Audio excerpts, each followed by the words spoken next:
All right, welcome to Daddy's Girl. Today I'm really excited to share with you a dear friend, Barbara. And the way Barbara and I connected is actually via our gym. Yes. She is an extraordinary yoga instructor and so much more.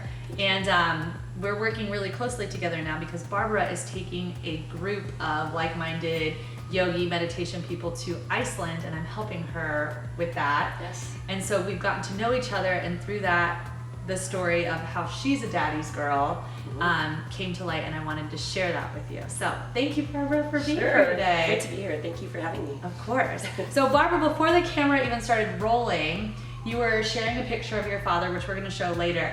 But then you brought up an amazing story about this peso that's behind us. So can you just retell it, because it was so gripping. Absolutely. So my dad basically carried this 1 peso in his wallet since before World War II. So this is a currency that was used in the Philippines prior to World War II.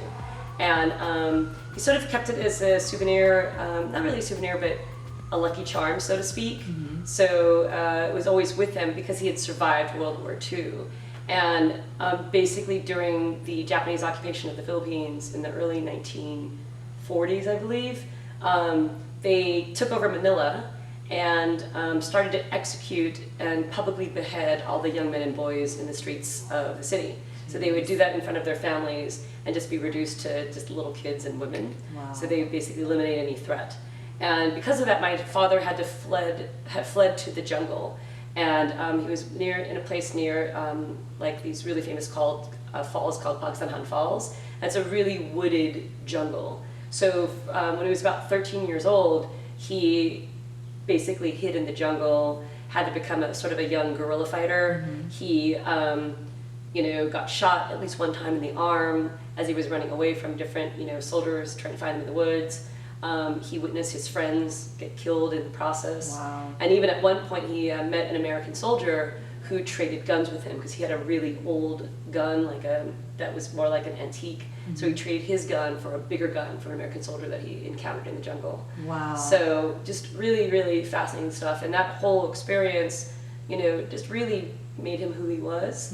And then he survived the war, got a modest job as a postal guy in the city that he lived in, which is Cavite City, which is sort of a suburb of Manila, and then immigrated to the U.S. in 1961, a year after my mother, on a 21-some-odd-day boat trip. Wow. Yeah. So that's how we started this. So that's intense in itself, because it just shows a lot about his character and will to survive. And just being a tough person. Yes. That's very. incredible. Yeah. And we were talking about how ours, or especially, both of our generations, we've never experienced on our home front anything even remotely like that. So I'll go into just the first question. Yeah. So your dad migrates, your mom and your dad marry, and then they have you. Tell me what it was like being a daddy's girl, like growing up. Like, what was the relationship like? Like, how was he raising you? What, anything like that? So I'm the youngest of 7. Oh, wow. So I am literally the baby of the family. My oldest brother is 14 years older than me. And so when they came over, they had already been married. And so my mom was pregnant with her 4th child with 3 kids on an airplane. It's fun. And then my dad, like I said, came a year later. So when he came, there were basically 3 more live births.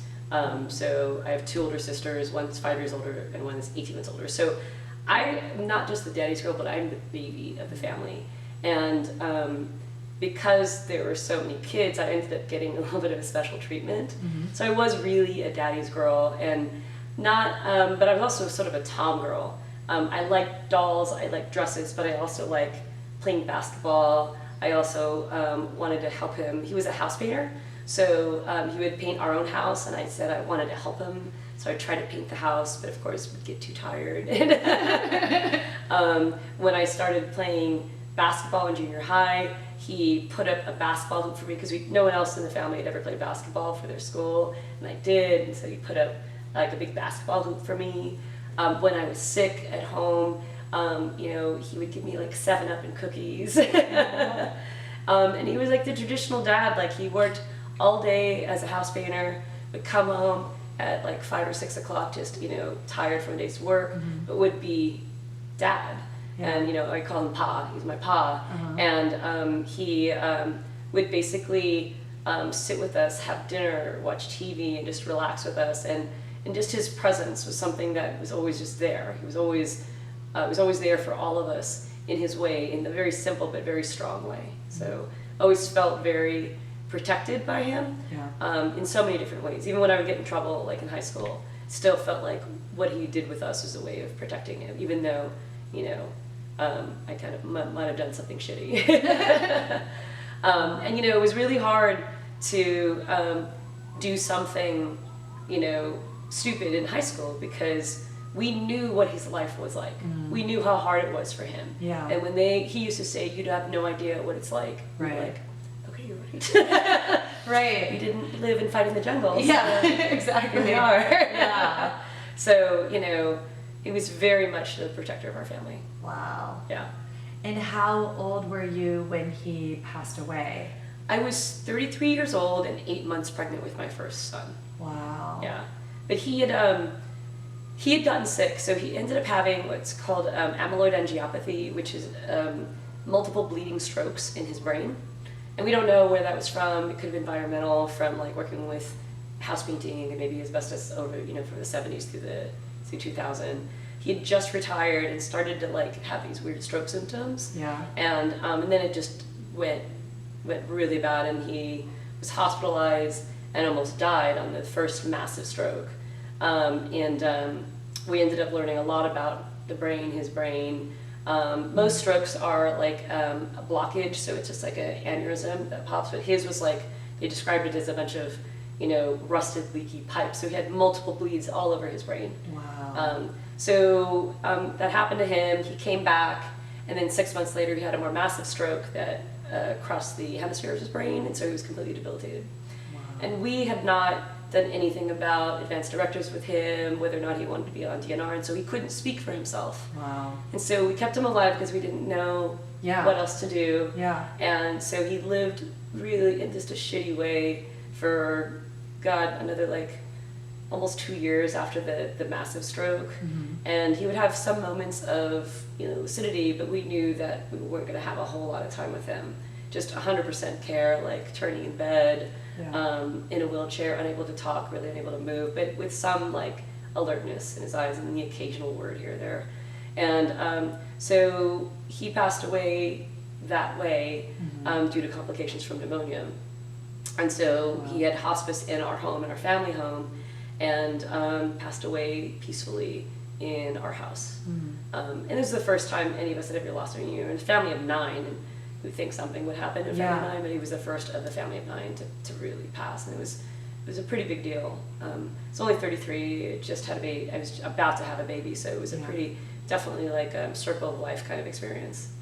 And because of that experience, do you think that you grieved more when he was unable and available to talk and communicate, and he kind of lost his spirit, or you saw his spirit kind of Leave. fade? Yeah. Or was it after the fact that it really sank in? Or was it a whole like a process? Yeah, it was a process. It was definitely a continuum, because I think when you know, with some people, your dad passes and that's it, and then you have to immediately process all of it. Right. No answers, no nothing, it's just done. But with ours, it was like a long process. And so, you know, I have no regrets about the amount of time I spent with him. You know, I didn't have kids. I spent the night with him at the hospital. I spent the night with him at home when he was, you know, needed like 100% care. And, you know, I felt like I spent as much time as I could with him. My biggest, like, source of grief was, you know, him not being able to meet my kids, and like being pregnant. I think that was the toughest thing, is like being pregnant and then going through the process of, you know, watching somebody pass, because, you know, he was finally in hospice, and it was like, you know, we had to give him morphine, and it was like, you know, maybe a 5-day process. And it was really, that was like a whole week of grieving, because it really just comes to a head where you're like, okay, this is really it. Yeah. As opposed to getting the call like, you know, someone's in the hospital, someone's in ICU, and there's this hope. Yeah. There was the finality of all of that was really tough. So as much as I felt like I would have been prepared for that moment, knowing everything we'd gone through, it was still really hard at the point that he finally passed. And it's a really surreal process to actually see that. And so there was grieving over him, grieving over what could have been, and so that was really hard for me. Wow. Yeah. And what, from the experience that you had, from being a daddy's girl, Yeah. knowing his story, having that experience of seeing someone so strong Yeah. kind of fade slowly into the man that you knew he was, Yes. and then how life just transpires, what do you think he equipped within you or instilled within you that now you carry out today? Well, he was always sort of the foundation, at least for me. He was like one of my pillars of strength, I guess. And when he you know, lost his own strength, I know that I stepped up to be strong for him. Yeah. I did the one of the eulogies at the mass because a lot of my other brothers and sisters couldn't do it. They didn't have the strength to do it. Yeah. And then, you know, like I said, it carries to, you know, my kids and how my kids see me. And you know, and I try to do my best to show my kids, you know, a little bit of my dad, because obviously I wouldn't be who I am now had it not been for my dad. Right. And so a piece of him stays with me, and I think that pillar of strength is what I provide to my kids and all my loved ones and all my close friends. So definitely, you know, the survivor, the strength, all those things definitely are with me. Yeah, it seems like even in his last like month and days, like he was still like, no, I'm still fighting, or I'm still tough. No, he's still tough. And I think at one point my sister, it was like maybe potentially 24 to 48 hours before he passed, we said a prayer around him, and she told him it's okay to go. Wow. Yeah. Wow. Yeah. It's pretty wild. Yeah, you're doing so good. And what characteristic of your dad do you most admire? I think I admire how he really just appreciated his simple life. Because he had come from such struggle that he just liked the simple things.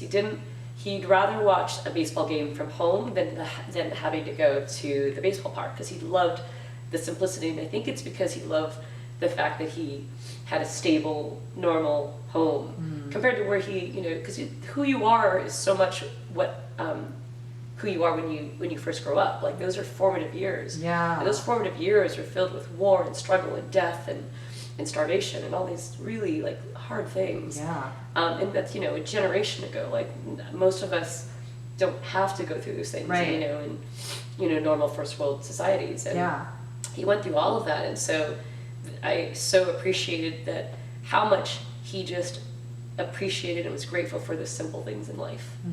And so he really just lived that way for so long, and just really kept it to like the top 5 simple things that made him happy.